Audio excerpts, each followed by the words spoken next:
Hello, fellow Americans. I am James Detroit, and I have some thoughts, worldview, my perspective, I guess. I appreciate you being a subscriber. I appreciate you sharing this content. And let's get into a couple of things, actually. Been a long day. Just got off the road, got a bite to eat, and wanted to get some of these videos. I want to pump a couple of these things out that I think are really important. One of the things I want to talk about is University of Michigan basketball team. Man, Juwan Howard has got it going on. 10-0, looking real strong, but it's defense. Defense is effort. Yeah, there's some skill involved. Certainly, you do have to have the skill set. Almost everybody playing Division I college basketball. Anybody playing a college sport. Let me just get back to one of my pet peeves. When people say, oh, well, yeah, he's playing Division III or he's playing Division II, it does not matter what division you're playing. If you're playing a college sport, you're better than most of the world. Shame on the people that say, well, it's Division II. Come on, folks. Anybody playing Division I basketball, their skill sets are there. Defense is about effort. And this team, right now, they're healthy, they're clicking, and they have bought into the Juwan Howard and the entire staff's philosophy on playing defense. And they can score too. So it's great to be a Michigan Wolverine fan right now.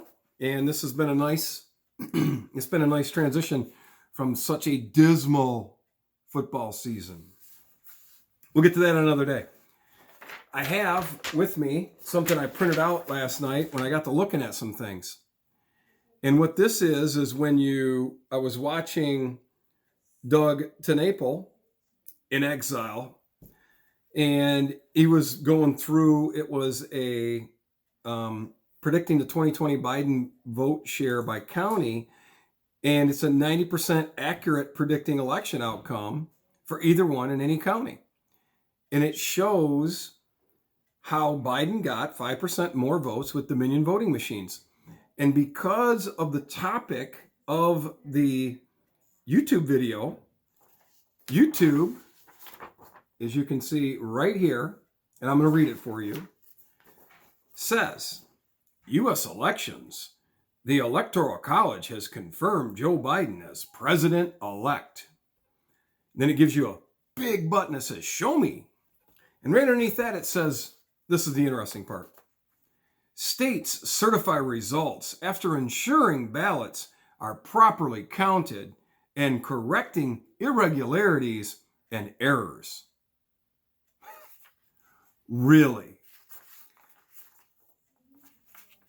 Do you ever get the feeling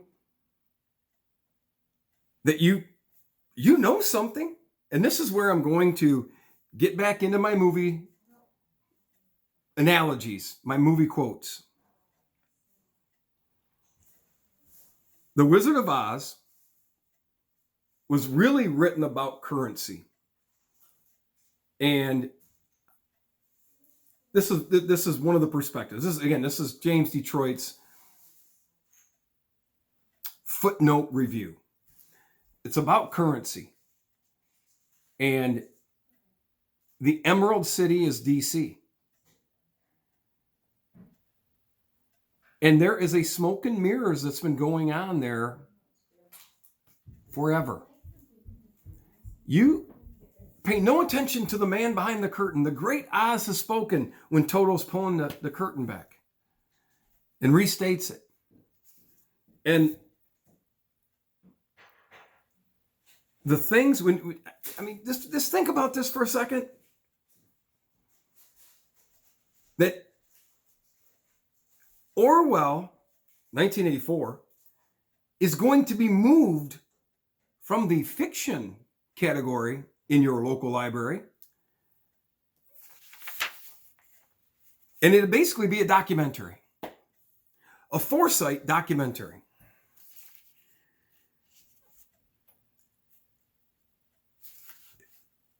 The states certify results after ensuring ballots are properly counted and correcting irregularities and errors. You have the tech companies completely eliminating our president of the United States.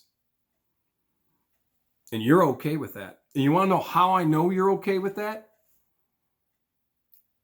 Because you haven't called me.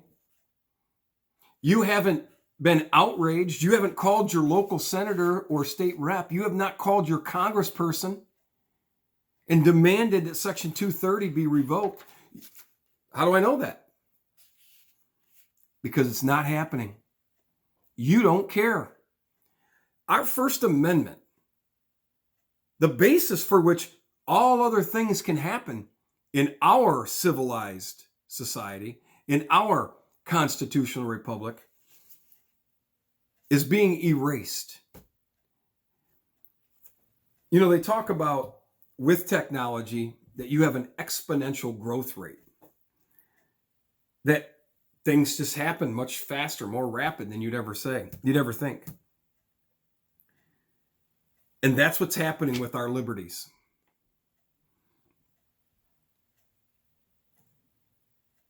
I'm not okay with this, and I'm saying it right now so that and you know what? I take a risk in doing that, right? I mean, I have my own opinion. Today there was a few of us that commented back and forth. You know, people are done with Trump because they again, my heart goes out to each and every person that thinks Donald Trump had a call of action to people to storm and damage the Capitol building. That's not what happened. I was on the road. When I got home, I watched the speech. I actually had Harold Kruger, 88 years, young, said he started speaking at 12 o'clock, finished at 1:15, and he never once called anybody to do anything. As I said to you yesterday, I was considering going to Washington, D.C. yesterday, and the week prior, I was reading, I mean, you know, where are you even going to stay? How do you even drive into? I mean, all of these things, are there garages to park your cars? I mean, it's a complex thing. I mean, really and truly, driving there seemed to be something that was going to be, you know, sort of the way I wanted to go because I don't handle traveling very well. And it just seemed to be so complicated. But all of the things that I read about was that these different Trump support marches were going to be starting at different places, but they were all going to end up at the Capitol building. And then President Trump said, hey, you know what? I'm going to join you. So on the mall, they set up to where the stage was, and that's where everybody came. And then everybody was going. That was the plan. You end up at the Capitol. So for the mainstream media to, at 11:04 on CNN, telling the American people with the headline along the bottom that this GOP attempted coup, and then was talking about it. What are they talking about? I mean, where do you get this information? Oh, you know what? I'll tell you what. We later find out from Mo Brooks and another congressman last night in different phone call interviews that for over a week, intelligence had information that anarchists and Antifa were going to be in the mix. So what did the mayor of D.C. do? The mayor of D.C. reached out to, all the way out to Baltimore, different places, you know, just the surrounding communities to say, hey, can we have an alliance with you? We're going to need some backup. Where were they? Where was the D.C. police and SWAT gear to support the D.C. Capitol Police Department? And I know I'm repeating some of the stuff I already talked about in my previous 3 videos, but I'm amazed by this. I'm amazed that when I read this, that the states certify results after ensuring ballots are properly counted and correcting irregularities and errors. And then we see that it was at least 80, but I think it was just from Arizona and Georgia, there were more than 80, and I believe it was more than 100 specific state representatives from these dueling elector states writing to Vice President Pence saying, hey, kick it back to us. Kick it back to us. We're going to make this thing. We're going to get this thing, because you know what I've been asking for the whole time? I just need clarification. I need to believe that this was done with integrity and not fraudulent. And I need you to prove to me that the star of the testimony in front of the Michigan legislation was incorrect. Dr. Linda Lee Tarver, again, more than likely when I say these things, you probably haven't looked it up. You need to. This woman was the star of the testimony in front of the Michigan legislation. And according to this piece of paper that's trying to, and it might even show up on my post. Probably not, because Doug TenNapel, he gets, thousands of views. I'm under 100. So I'm off the radar. As soon as you hit like 100, then boom, they look at you in a different way. Okay. I mentioned to you today that a brigadier general, retired, United States Air Force, spent the last 12 years in the Pentagon, had forwarded a very compelling interview. And it was just a voice interview, and then it was the video support as well. If you need that, text me. I'll send it to you. And what's the James Detroit footnotes on that? You have a person that works for a company in the United States, and it has something to do with election integrity. They have affidavits. They sent it to Congress yesterday that stated they have the person. Now, I believe I got the details on this. I believe it's a former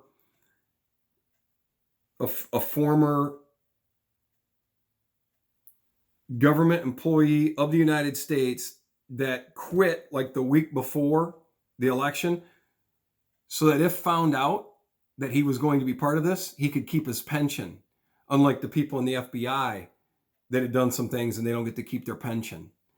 You see how scheming all of these people are?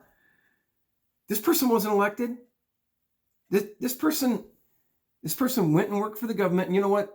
If any of you out there are working for the government and you watch this and you're a friend of mine or family member, I don't mean you any disrespect at all. But I just read it. If you didn't see it in the Capcom, I mean, government employees, especially in the jail system, pretty good gig. a lot of days you get handed to you there. But you have this person that they've identified. They sent the affidavit to Congress to say, hey, we got this person. It happened in Rome. It happened in this building. It happened on this floor. And they were manipulating some of this stuff. And again, all the details, I need to listen to it again because I was working, but I got the gist of it. My point is this. We never had a peaceful transition of power in 2016. It never happened. We now have our First Amendment rights being not trampled on, being eliminated. What's next? Second Amendment.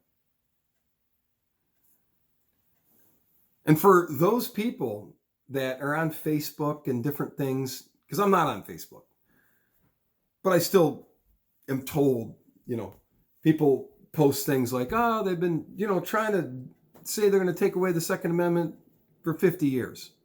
Okay. Well, they have been. They've never stopped. The only thing that has kept our Second Amendment intact is us. We Do you remember the interview with the Michigan auto worker early on in the primary for the Democratic nominee? Asked Joe Biden a question about his gun confiscation legislation, all of the things that he's looking to do. And he called him a chump.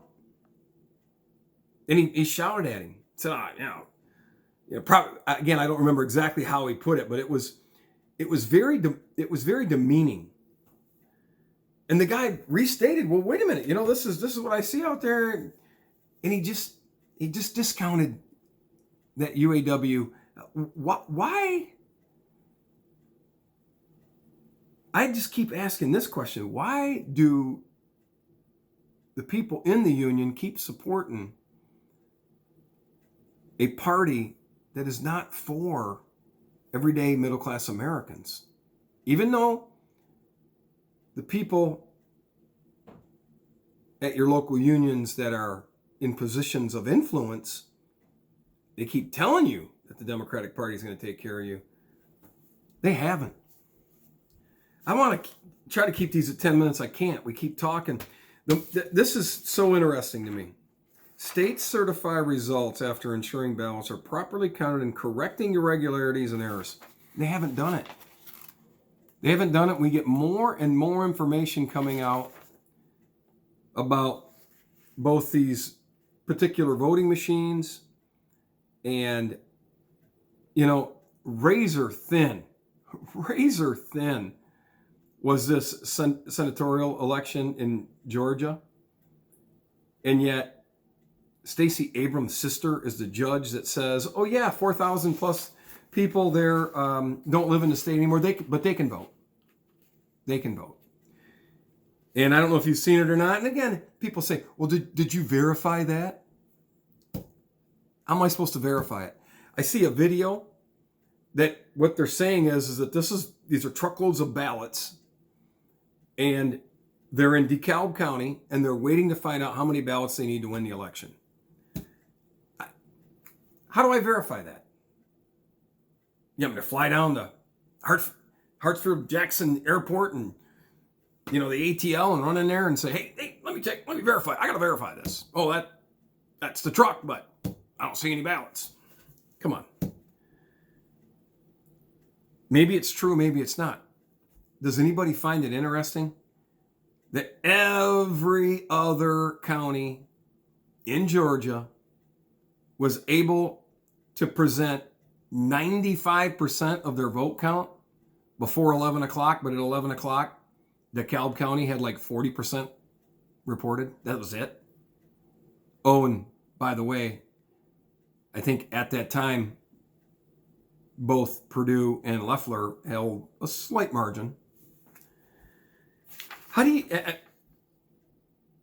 you think the people in, I think there's 159 counties or something in Georgia, and they're trying to tell me, Dana Perino and everybody else is trying to tell me that's, it's really turning a purple state now. How about it's Savannah, it's Macon, and it's the ATL? How about that? How about that's your counties? And they're pretty blue. But that leaves you with, I don't know what it was. I'm looking on there. 145 counties that voted Republican. Same thing here in Michigan. And back to Linda Lee Tarver. Remember, look, just watch her testimony. But she points out that in serving, in her capacity, 5 or 6 secretaries of state, Flint, Pontiac, and Detroit never were able to reconcile their votes. 70% plus? But wait, YouTube is telling us that states certify results after ensuring ballots are properly counted and correcting irregularities and errors. Man. Another movie quote, and it's a good one. Don't piss down my back, Senator, and tell me it's raining. Fletcher. The outlaw Josie Wales. Every one of these senators. This has been going on for years. Don't look over here. Pay no attention to the man behind the curtain.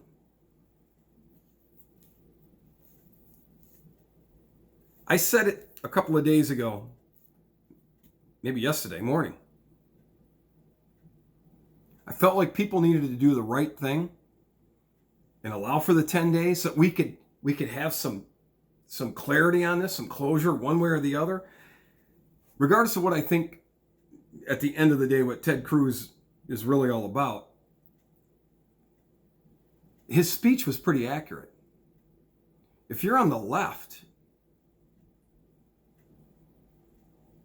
what do you have to lose? Why wouldn't you support a 10-day period where we have full investigatory, unless you have something to hide? And if you're on the right, why wouldn't you support it? Oh, you're trying to strip away the people's right to have their voices be heard. Nope.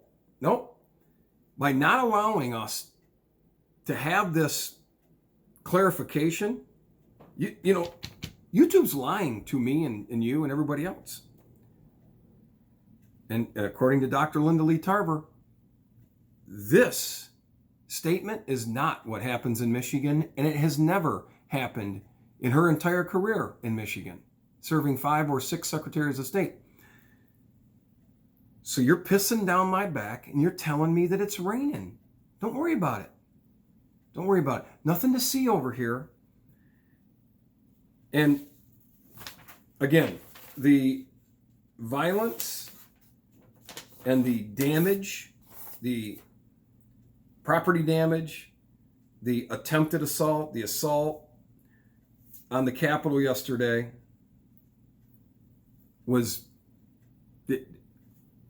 that was a sad moment.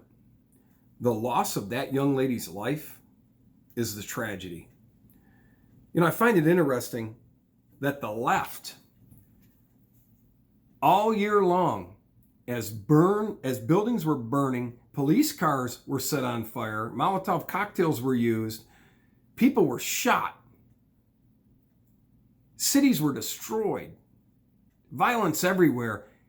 And the left kept telling us that this is mostly peaceful protests. I think that a couple of those people that were inside and causing a lot of issues yesterday, I think I've seen them on video before. I know that Greg Kelly, I believe that Stitchfield, I believe they said the same thing. These guys look familiar. So, will there be a complete and full investigation? I know that the Democrats are calling for more people to resign. The DC Capitol Police, somebody in charge over there, just resign. They want more people to resign. This has all of the optics that you wanted this to happen so that you could justify your lack of courage, both Republicans and Democrats. You know, I bring this up often, and that is the exit speech of Eisenhower. And things just end up becoming a faster and faster cycle.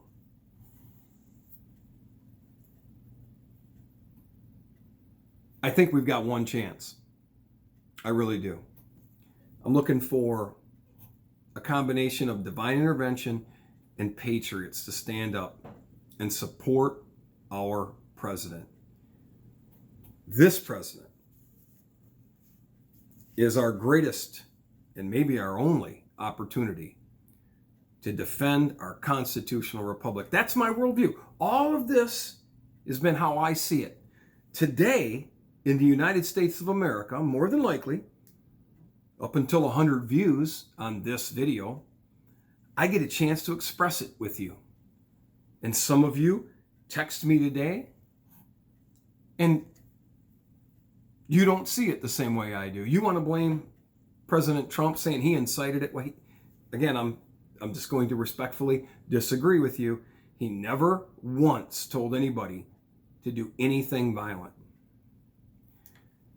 But if you sit around and watch any of the mainstream media, and now all of Fox, and they keep telling you day in and day out that Orange Man is bad, then you're just going to end up believing it.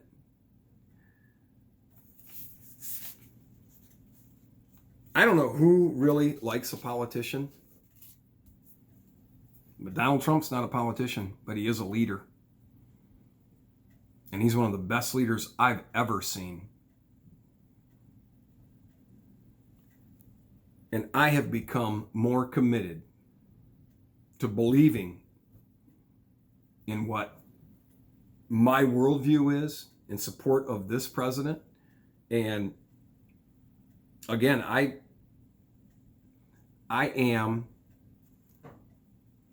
guess you'd say I'm pot committed. From a poker standpoint, I'm all in, man. I'm all in. I love the United States of America. When my friend Scott Wasater said a few months ago that he doesn't even want to have lunch, he doesn't even want to hang out with people, doesn't want to try to do business with people that don't support President Trump. Because he saw it at that time is if you were not supporting President Trump, you were going to support Vice President Biden, then you didn't care about America. And I thought it was a little bit extreme. Again, I appreciate all of our kids. Wonderful, wonderful. I'm blessed beyond measure. Our kids, wonderful. And our youngest has reminded me often about talking about worldview and not so much just about politics. You know, it's a bigger picture. I'm going to get off here now. I appreciate you being willing to spend now. It's going to be 27 minutes. For now, I am James Detroit, and I'm out.